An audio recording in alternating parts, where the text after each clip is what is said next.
Welcome to Expand Your Practice. I met Doug Gray, wow, how many years? Several years ago when both of us were speaking at the Attorneys for Family Held Enterprises, and we've connected a couple times since then we actually did some stuff together. Um, and as Lori and I were talking with Doug the other day, well, a little while ago, about what he was doing with AI, we decided this would be a phenomenal webinar for our Expand Your Practice on family wealth advising using AI. And I love this part of it: risks, challenges, and the need for change. So if we know there's a need for change, that's a good thing.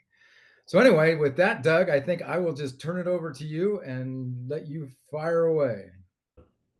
Backstory on that title is I gave a list of possible titles to the guys at the Affy Group because I learned from Brad Fisher that they were going to be in Franklin, Tennessee last week. Mhm. And from that list of maybe six or eight, he said, "Well, we really care about AI. What can you do?"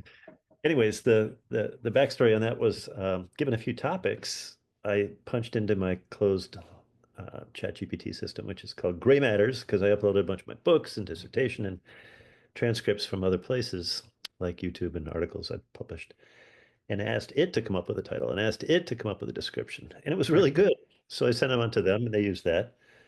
And then I went to headshot.ai because my kids said, Daddy, that photo of you has doesn't have enough gray hair. What's going on? So you need a new and I've, had the same one for 15 years. And it uploaded for, pay your 50 bucks and upload 20 photos from various places.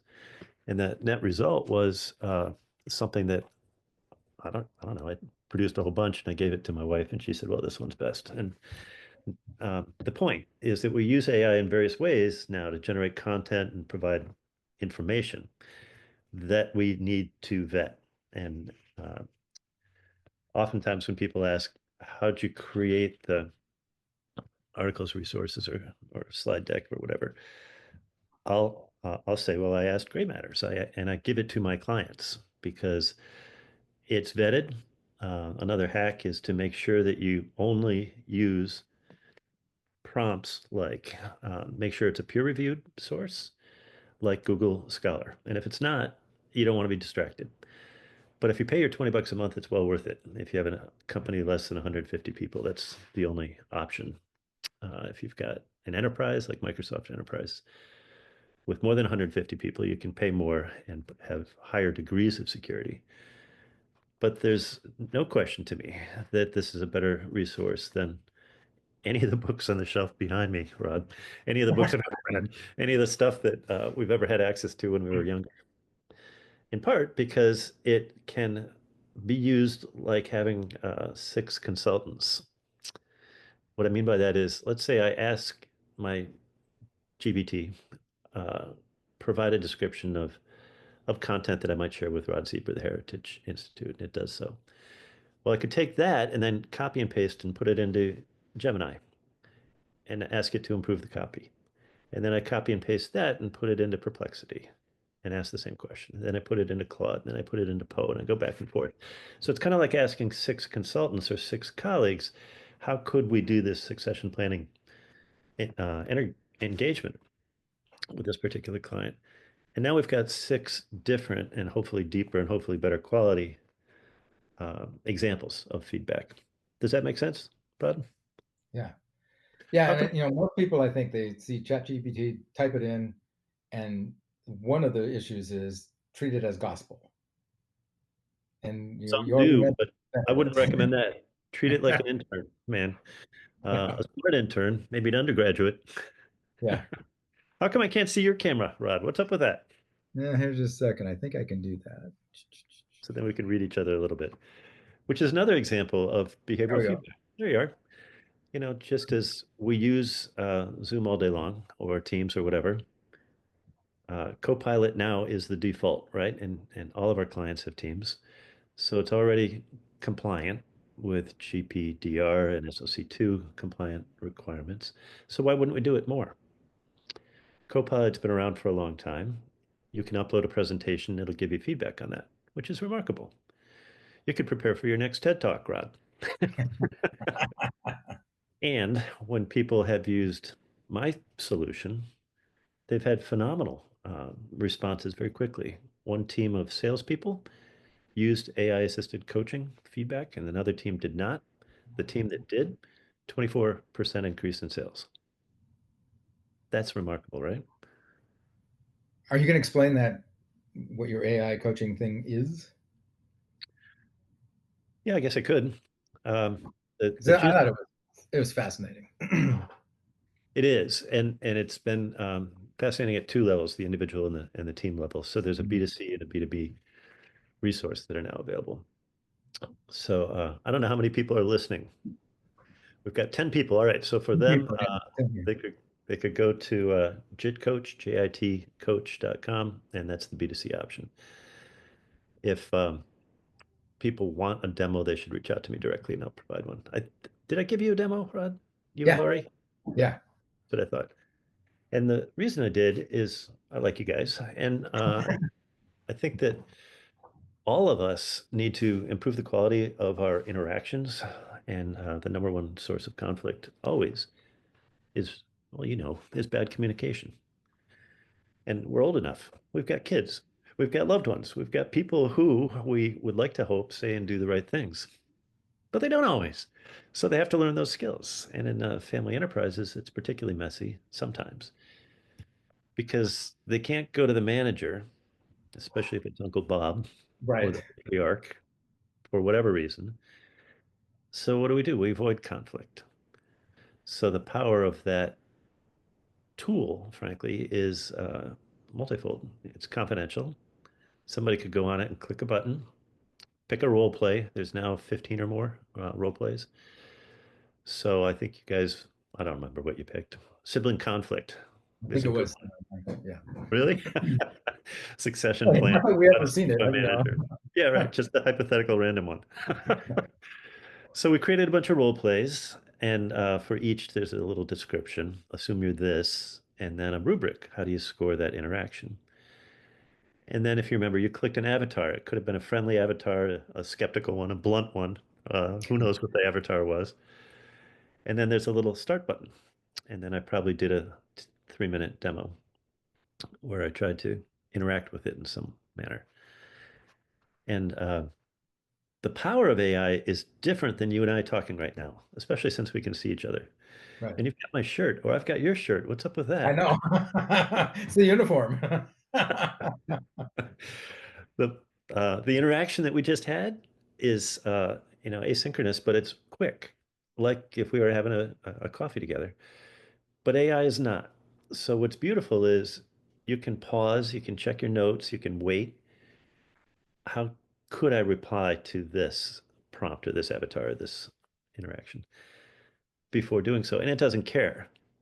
Mhm. So there's nothing weird about that. It's just data, right? So the pauses that we might think are awkward uh, are instructive. There are opportunities for us to pause. If I threw a punch, the stimulus and response is immediate. In AI coaching and AI assisted consulting, we get to pause, which I love. So it's stimulus, pause, response. Well, that's learning 101. And deliberate mastery is when we do it again and again and again, which there's plenty of research on. And I could rant on that topic for a long time. But like any athlete, the more we practice communicating with siblings, the better we'll get. The other beautiful thing is all those recordings are only viewable by me, the person who's purchased the license. Uh, Doug, as the administrator, can't even see what Rod or Lori or somebody else with a license has uploaded. Uh, and I think that's critically important, especially for next gens.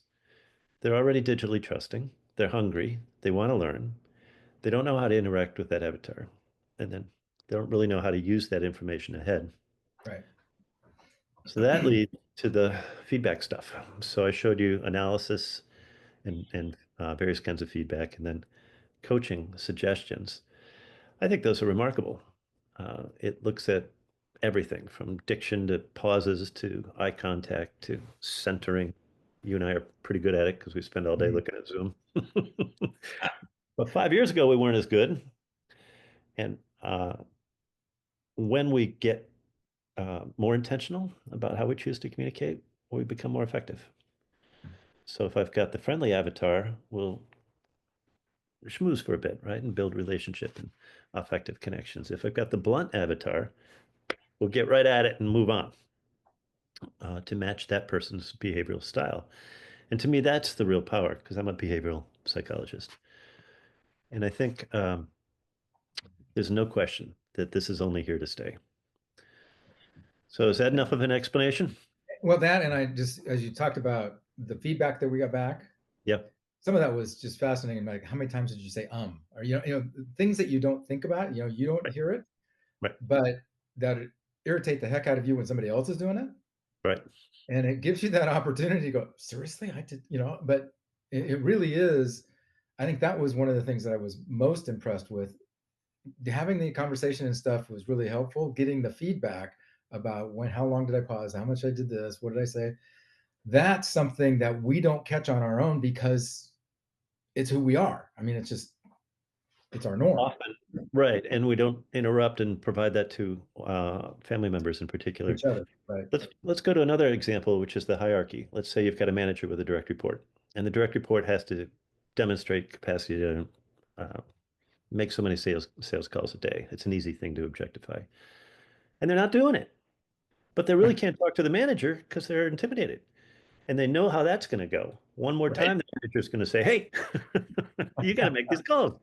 We know how to measure success, and you're not doing it. What the heck's going on?" So what does that individual need? That individual can't go to a friend because friends don't give you good feedback. They say, heck of a job, Rod. We love you, Rod. Right. Don't change anything, Rod, which is not going to be what you need in that work environment. What you really need is some objective feedback from some source that's going to provide tools that you can then implement immediately. So I think there's no question that's kind of there's like 4 levels of AI integration, but that's that bottom level. Conversational AI apps. And I've talked about using any number of them. Maybe one more example. Google knows a lot. So 20 years ago, literally, I would ask Google, can you be my executive coach? And it would say, not at this time. Now it says, yes, of course. Right? And Google Trends will look at investment behavior in New York or New Jersey or wherever you want. Well, obviously, Google's going to look at user functionality on Google. So when they realize that people are not going to Google search anymore, which used to be is still the number one search engine in history. And number two is the one they purchased called YouTube. YouTube, yeah. How do I, right? So Yeah. they know what people are looking for. It's number one. And they know how do I, which is number two. And the uses has changed. So now the default browser in Google is Gemini. And you go there and you use Gemini to ask questions, and it provides resources. And if you want to opt out, you go to Perplexity, and it generates 5 more questions, and it's like a rabbit hole. You go deeper and deeper and Mhm. deeper. I think it's fascinating. I've been encouraging people to do this, but uh, one more tip for you, Rod. If you don't have an AI in your task bar, add one today. That's your homework. Because when you see it, you'll use it. It's like a Right. garden Yeah. It's not door. up there. You're not going to dig through for it. Yeah. Right. Exactly. And when you use it more, you'll find more uses. So going back to my earlier point about a closed system that only has my content and peer-reviewed stuff, uh, I do use it regularly as as a source for information when I'm writing, when I'm developing content, when I'm thinking about any complexity. You can do this with any client. Uh, at this event last Friday, I did a creepy thing as a test. So I knew a couple of the people, and I won't mention their names because you know them too. But I looked at I just used my chat GPT and I said, create a business case for so and so from the Effie.com website. That's all. it was no more descriptive than that. And it generates, 3 or 4 pages of market analysis and SWOT analysis. And here are key competitors. And here's the main focus of that. Rod, somebody can do that for you right now on the Heritage Institute. Somebody could take a URL that they like and punch it into a couple different websites, and the AI will generate that code. It'll literally copy that website and make it look and feel exactly like what you want. Now, all kinds of ethical questions, all kinds of confidentiality questions. But the fact is, Lex Machina can now predict longevity and succession planning. Should it? Right. So now we get into the ethical questions, right?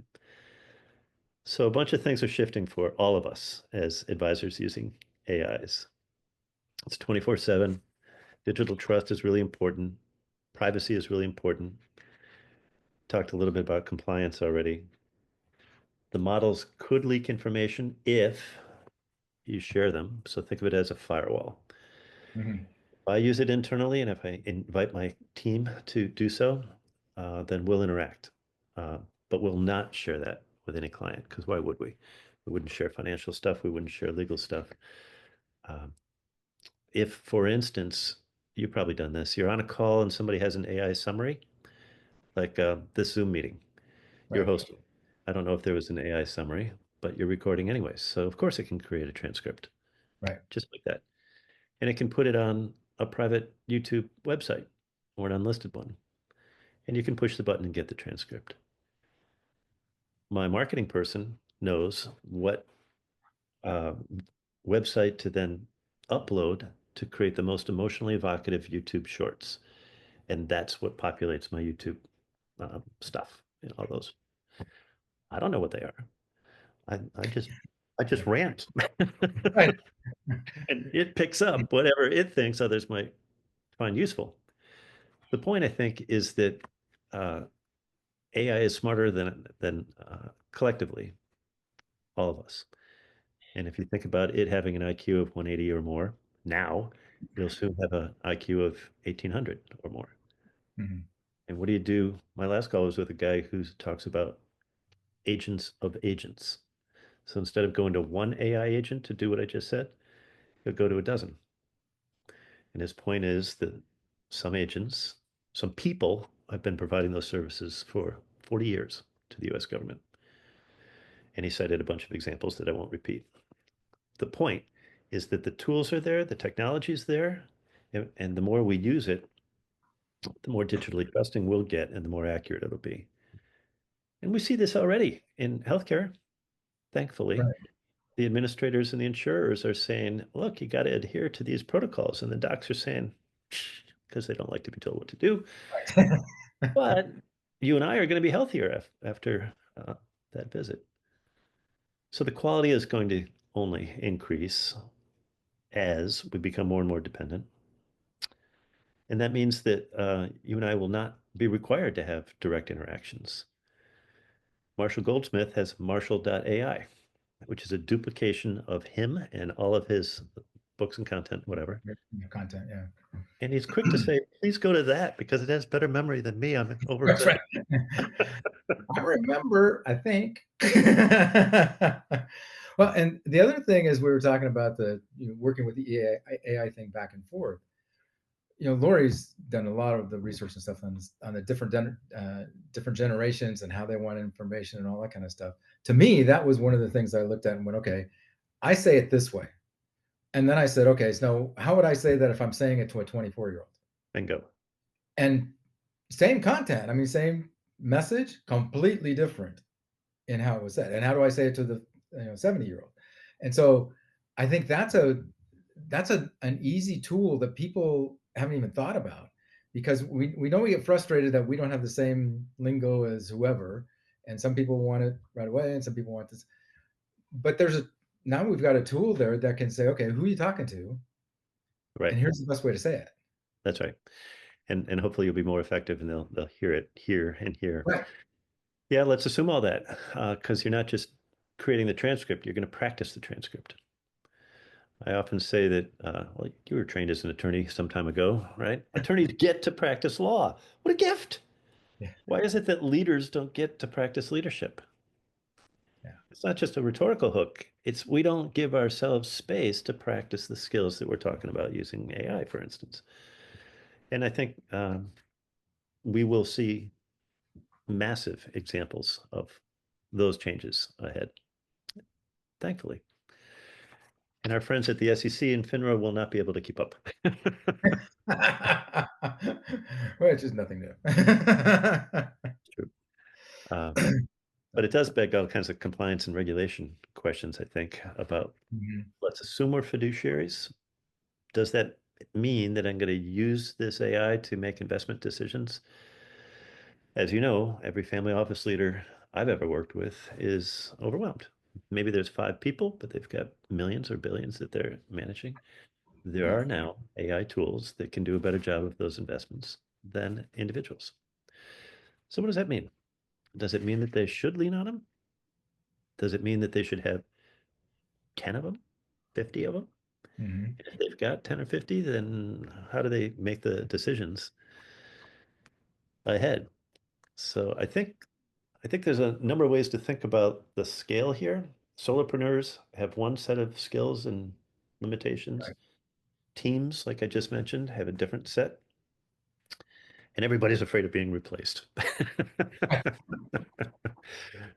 So let me address that one because it comes up so often. I know as a psychologist that there are a number of competencies that you have and I have that will never be replaced by AI. Thank God. These are worth writing down. Learning agility, our capacity to learn. AI could write a prompt, but it won't be as good as the prompt that Rod writes or the prompt that Doug writes. Humility, AI certainly doesn't have that capacity. And how could it? It Right. is possible to program that in. It could act like it has humility. It could crack a joke. It could tell you your based on your birth date, your astrological sign, but that doesn't mean it's good, valid. That's useful. It'll another competency is empathy, and there's some disagreement about this because it can act very empathetic. An example would be at an assisted living facility in Asia. There are little robots toddling along, which have a camera and such, and they'll come up to Mhm. Rod, who's in his wheelchair, and it'll interact with Rod, and Rod will see images of your youth and your childhood and your loved ones. And then it'll toddle over here next to Doug, and it'll do the same thing, and Doug will see the same triggers. So my nickname for this beloved robot, which is demonstrating empathy, is whatever, and yours is whatever. We call it different things, but it has high empathy. Mhm. Maybe. So we attribute it with having empathy, but it doesn't really have empathy. And we're going to only see more and more humanoid robots in the next 20 years. This is not a science fiction movie anymore. Right. And we've had them for a long time. Robots go into unsafe, toxic work environments, thankfully. So you and I don't have to. I I wouldn't be mean, you're particularly back to good the at those. Jetsons. I mean, we still don't have the flying car, but well, actually, we do. We just don't. I We do, and I've seen some amazing demonstrations. have too. Yeah, they're there. They're just not legal yet. But I mean, but I remember, how are you gonna put something in this little thing and press the button and it's cooked right away? I mean, Your that was like, micro. yeah, and it's And like, we resisted the internet. Do you remember that? yeah, yeah. Why do we assume that AI won't have any resistance? It's silly. And and there's always been a Luddite or two in the world who didn't want the cotton gin and they didn't want the next form of technology. But let's assume that it is possible for a robotic AI uh, pill to be ingested by Rod and it can visually track all of your lymphatic behaviors and needs and microorganisms in your gut biome Mhm. and suggest various things. And then there's another one that distributes whatever you need. Well, this is AI at a genomic level, right? It's affecting our genomes. And the net result, if Rod's livelier, has more energy at 2 p.m. or 5 p.m. or whatever, and lives 20 more years in good health, then maybe there's a strong argument for the use of various AI tools for different kinds of purposes. Right. So anyways, I'm excited about the fact that some competencies cannot be replicated. They can be imitated. But there's always a need for empathy. And I hope there's always going to be a need for curiosity, humility, and learning agility. Those are the big four. And And you know, go ahead. you've probably seen that in your career. The best people in my experience are those who have very good communication skills, but they're great at managing conflict. They're great at managing and matching their behavior to other people. They have longer careers, better health, longer marriages, deeper, better sex lives and passion with their loved ones. Well, all those are learnable skills. We just don't teach them properly. We don't practice communication And, in that way. and this goes back to all the studies about why do people leave their financial advisor, why do they leave their attorney, and all that. And it's almost always relationship. I mean, bottom line is they're not getting the relationship that they want. There are some people who are really good at that and they have really successful practices. That's right. There are other people who are technically really, really good, but not so good at practice. you know? And I'll you give know, you a story that anchors that because I was working with a family, bunch of G3s who are adults in their 30s and 40s. And then the parents, patriarch and matriarch, said, we really want to develop financial literacy. So we're going to bring in our, our wealth advisor. And the firm being what it is, I won't drop the name, brought in three more and then said, we need to meet, every other month for 90 minutes on Zoom. And my role was to facilitate the conversation so that the people would actually interact. Their role, they thought, was to speak at the next gens, right, in a vain hope to retain them as potential investors in the future. Well, 70% of the next gens select a different advisor for all kinds of good reasons. right.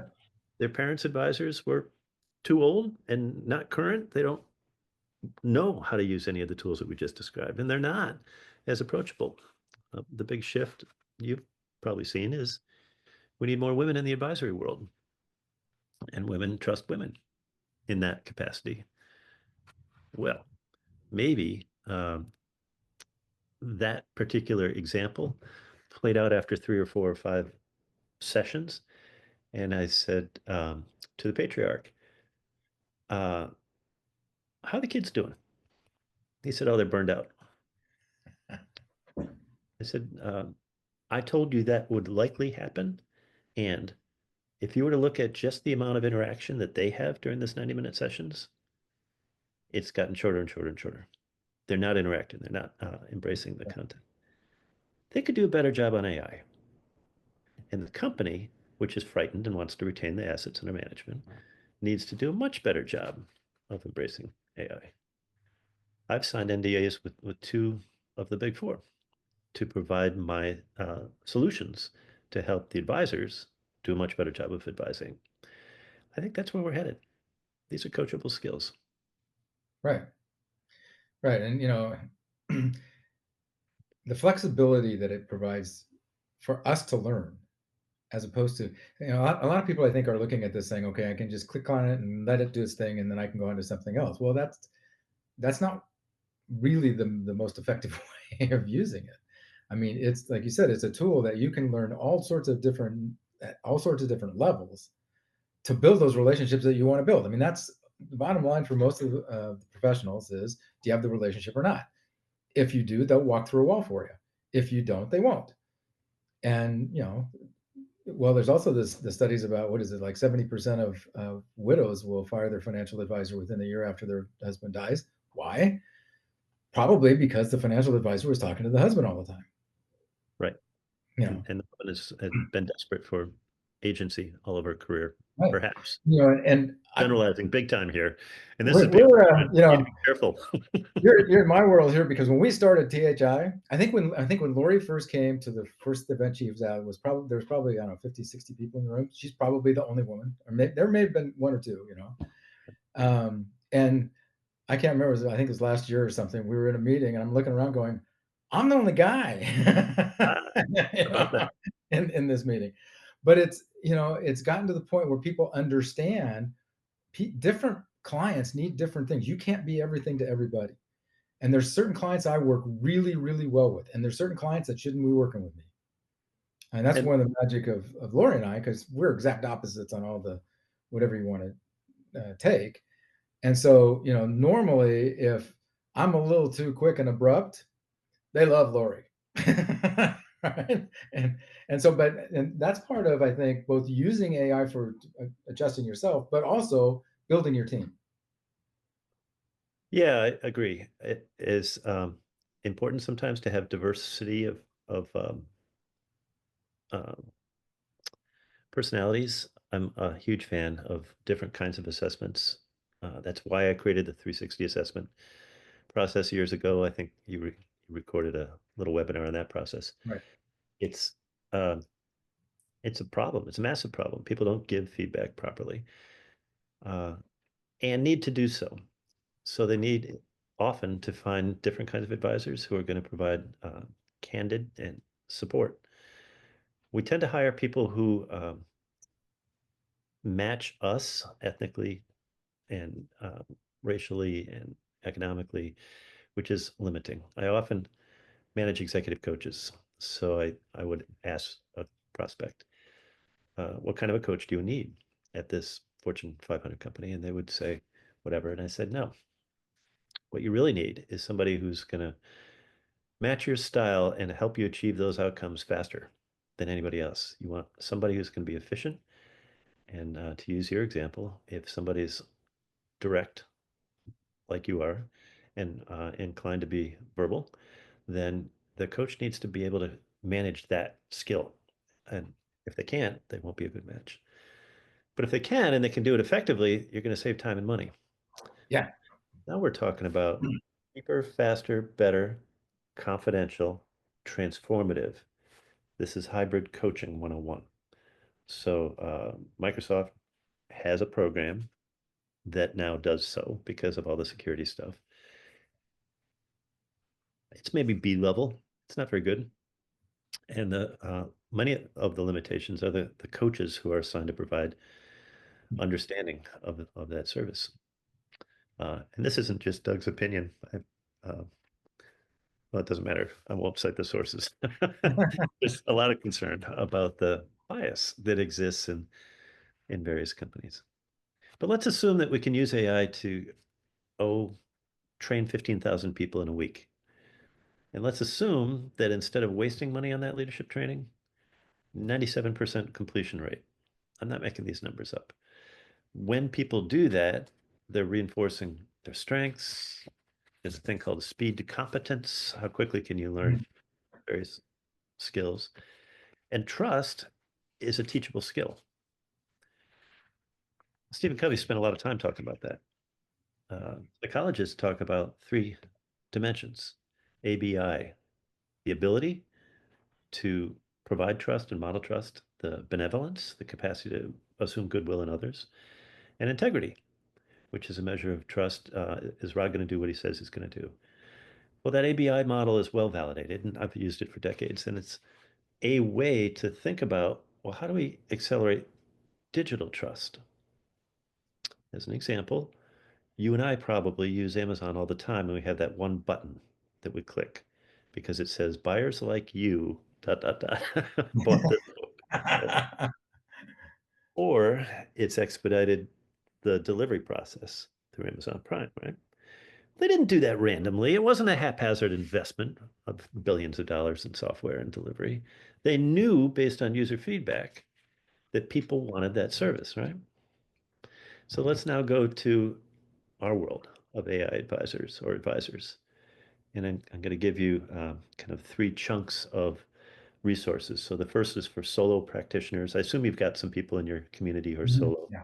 Yeah. Some are an internal team, and then some are going to have external collaborators. So that's kind of where I'm going. And these will be the last few comments that I'll make. So for the solo people, uh, I started with that example because it's easiest for most. Start with chat. Start with chat summaries. With the client's permission in the beginning of the call, may I use Zoom AI to record this? May I use Teams to record this? Rod, I've given webinars where there might be 10 attendees and 20 AIs. So Right. Fathom is there, Otter is there, and a whole bunch of others are there. Now we've got the digital surrogate for the individual who's already triple booked.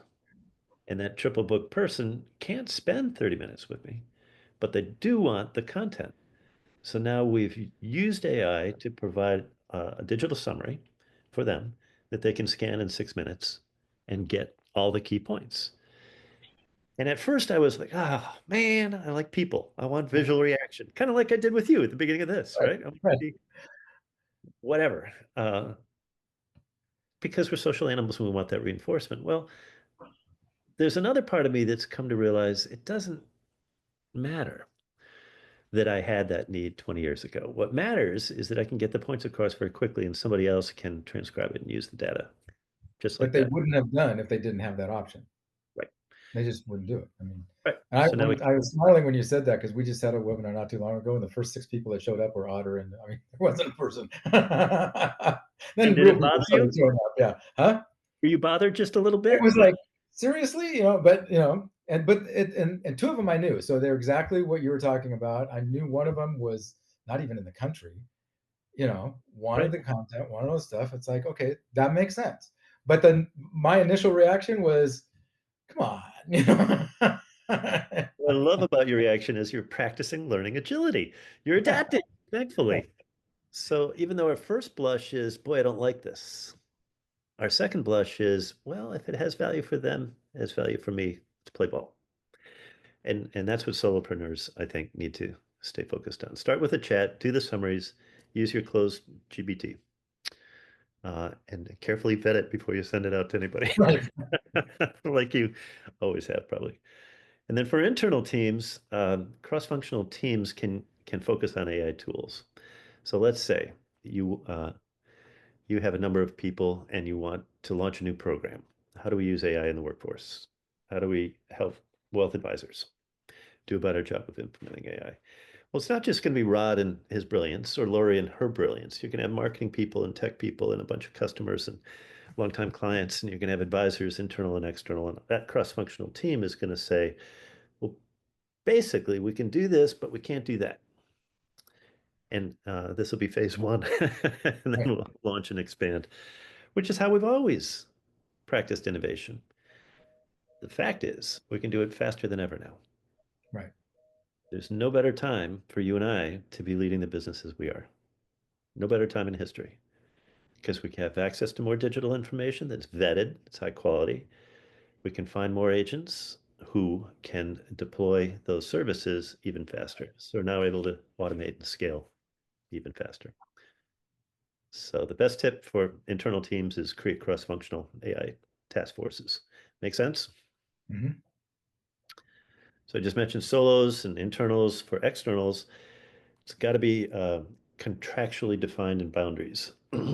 There's a story floating around about a McKinsey guy. It could have been a BCG guy. It doesn't matter who he Yeah. was. It doesn't matter who you work for. Whether Yeah. it was a he or a she, who didn't properly vet the information before they. And any client-facing content needs to be carefully edited, and there are protocols for that.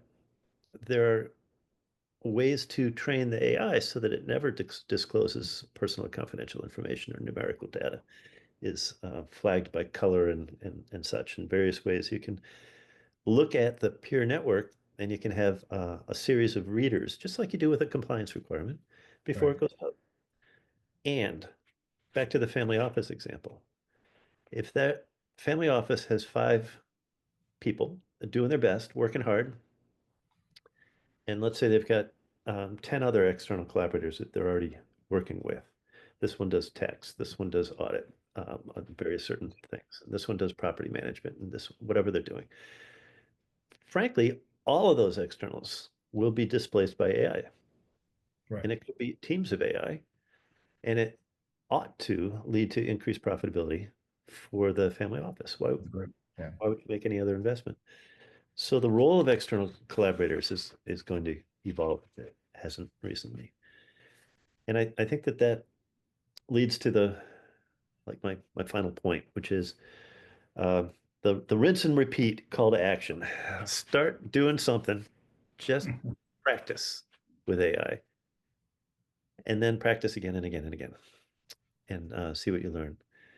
There's lots of resources, and most folks who are listening to this would probably benefit from YouTube University and search for how do I use AI in my accounting business?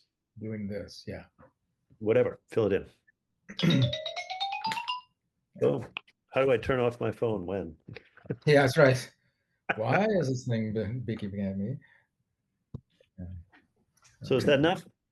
Yeah, that's and I think this is why we wanted you in the first place, is because this isn't just a okay, AI is bad or AI is good or what. I mean, there's so many nuances in all of this, and it is a practice thing, and it is something that it's not infallible. So you can't just say, oh wow, AI says this, and there's several lawyers that I either know or know of who are dealing with discipline right now because they had an AI write a brief and it cited a case that was in a movie but wasn't in a court, and they just put it out there. So So you the can't. hack for that is pretty simple. The hack is to make sure you always cite peer-reviewed sources, such as Google Scholar. Google And if Scholar, it yeah. generates, I do this all the time now. So if it generates something and it looks a little edgy, a little provocative, ask for the source, and it will provide it. Um, Another hack here is to ask it to ask you questions. What should I be asking about this particular case study? What's missing in this defense? So now we're using it two-way. Okay. Yeah, I Makes thought of sense. that. Yeah. Well, glad I love these things. something new. You host a These webinar, conversations, whatever. everybody always walks out with more than they walked in with, and that's a good thing. So, Exactly. yeah. Okay. Well, All people right. have any questions, they can reach out. Yeah, Action-learning. and we'll put this on and this will be the recording will be on this website and all that kind of stuff. And that's normally where we get more information. But this really is one that the people who are on here, if you've got any questions, now's the time to ask them. And you can send them to me or to Lori or directly to Doug or whatever. But let's get those questions out to people because this isn't going away, and it's just growing exponentially. And I think that's scaring a lot of people because it is moving so quickly. You weren't at our conference last year when the guy from what's his name now? Anyway, he's he's a cybersecurity guy, and he's talking about AI.